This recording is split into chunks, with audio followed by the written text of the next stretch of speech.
Hey guys, welcome back to my YouTube channel with a new video.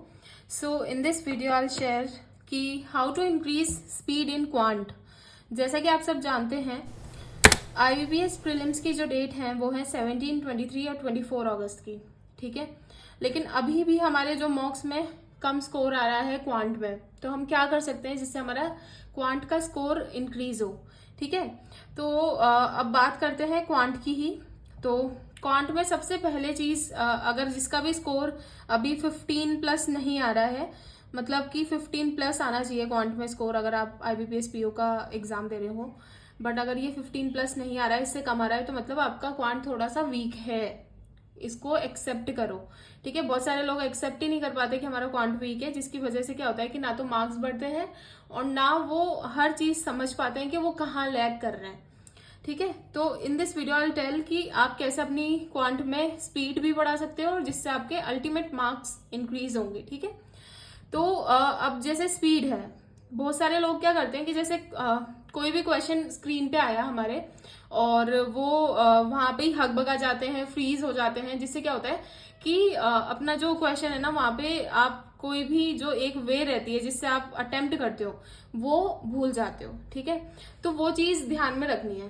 तो अगर आपको quant की speed increase करनी है और 15 प्लस स्कोर करना है इन प्रीलिम्स की बता रही हूँ मैं ये, ठीक है।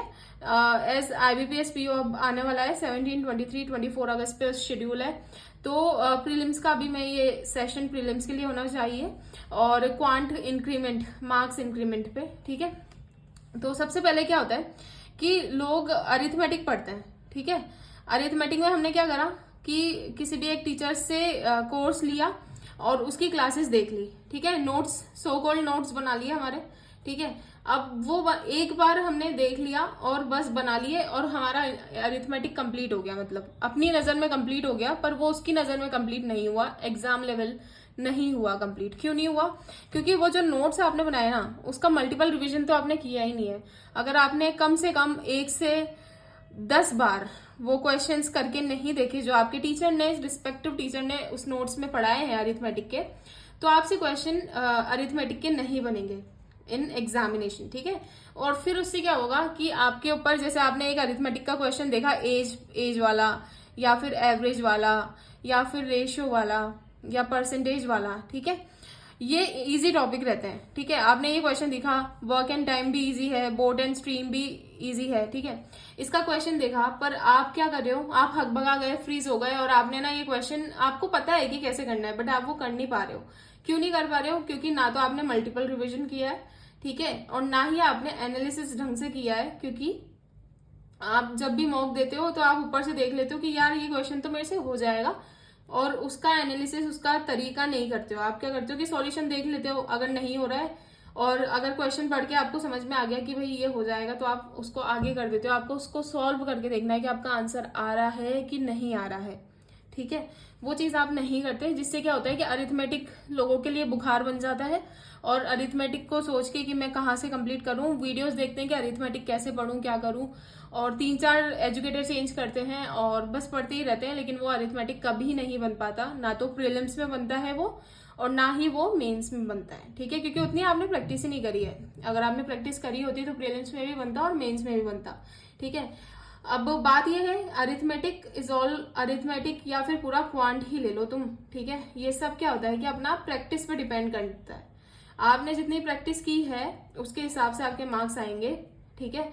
अगर आपने प्रैक्टिस नहीं किया, आपने एक बार वो पूरा लेक्चर खोला, सो कॉल्ड लेक्चर, उसके क्वेश्चन लिख लिया, आपने नोट्स बना लिए बढ़िया सुंदर लाल नीले पेन से, और उनको सोच लिया कि भाई अब हमारा पूरा कोर्स कंप्लीट हुआ है, तो सॉरी, आपका कोर्स कंप्लीट नहीं हुआ है, चाहे आपने कितने भी कलर के नोट्स बनाए हो, ठीक है। तो ये गलती मत करो, ठीक है। क्वांट में अभी भी काफी टाइम है फॉर IBPS PO के लिए, ठीक है। तो क्या करो कि डेली एक एक टॉपिक ले लो, ठीक है। जैसे सबसे पहले ले लिया परसेंटेज, फिर ले लिया रेशियो, फिर ले लिया प्रॉफिट एंड लॉस भी ले सकते हो आप, नहीं तो इजी टॉपिक कर लो पहले, ठीक है। इजी में रेशियो हो गया, अपना बोर्ड एंड स्ट्रीम हो गया, एज हो गया, एवरेज हो गया, ठीक है, अपना टाइम एंड वर्क हो गया, ठीक है। इनके क्वेश्चन ले लो, कम से कम 50-50 क्वेश्चन लगाओ, ठीक है, ईच टॉपिक के, इसके सारे अलग अलग टॉपिक के 50-50 क्वेश्चन लगाओ डेली, ठीक है। लेवल 1 के लगाओ जो प्रीलिम्स में आते हैं, और 2 के भी लगाओ और 3 के भी लगाओ। इससे क्या होगा कि प्रीलिम्स तो क्लियर होगा ही होगा।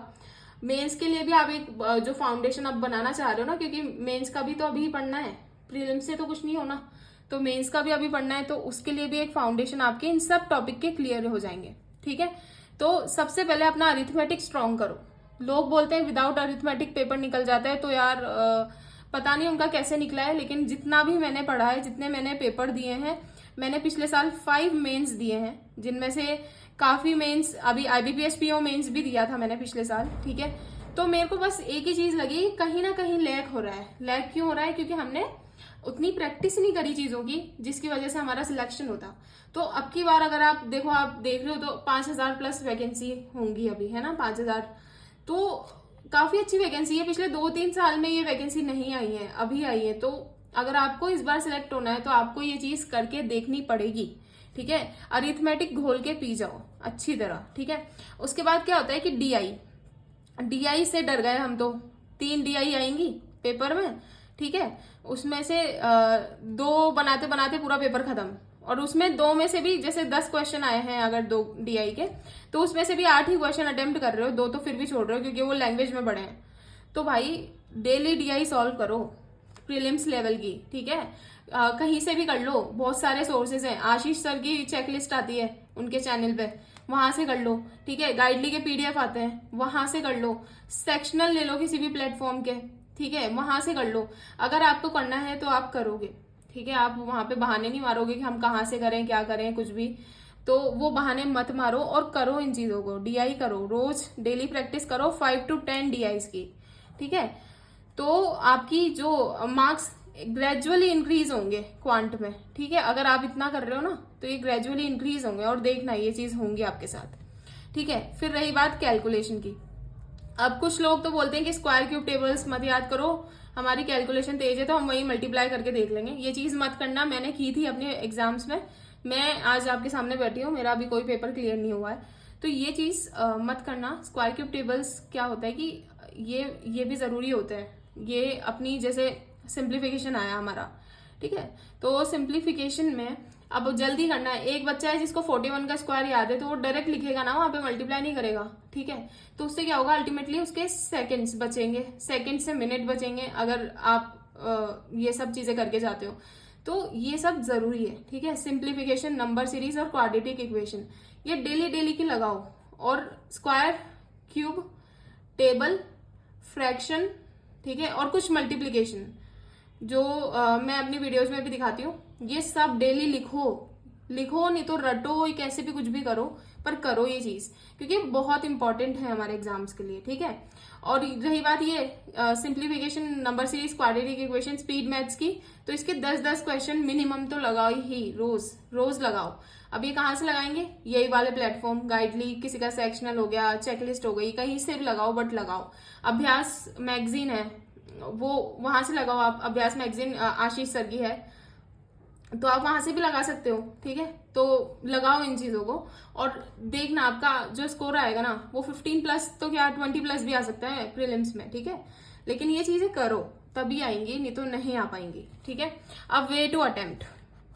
अब अटेम्प्ट कैसे करना है, ठीक है। सबसे पहले क्या होता है कि बच्चे सबसे पहले सोचते हैं कि जो एग्जाम में क्वेश्चन 1 है, मैं 1 से ही स्टार्ट कर दूं, 2 करूं, 3 करूं, ऐसे करते हम ऐसे ही जाएंगे, ठीक है। ये बहुत गलत अप्रोच है। सबसे पहले अपने अटेम्प्ट करो स्पीड मैथ्स, सबसे पहले ये स्पीड मैथ्स अटेम्प्ट करो, ठीक है। उसके बाद अपना करो आप DI, ठीक है। DI 3 आएंगी, 3 में से कुछ 2 तो ऐसे होंगी जो डुएबल होंगी, तो वो करो फटाफट जितनी जल्दी हो पाए। इन बिटवीन अगर कोई अरिथमेटिक का इजी क्वेश्चन आ जाता है इन दोनों के बीच में, तो पहले वो कर लो, ठीक है। 1-2 क्वेश्चन अरिथमेटिक के तभी बना लो, ठीक है।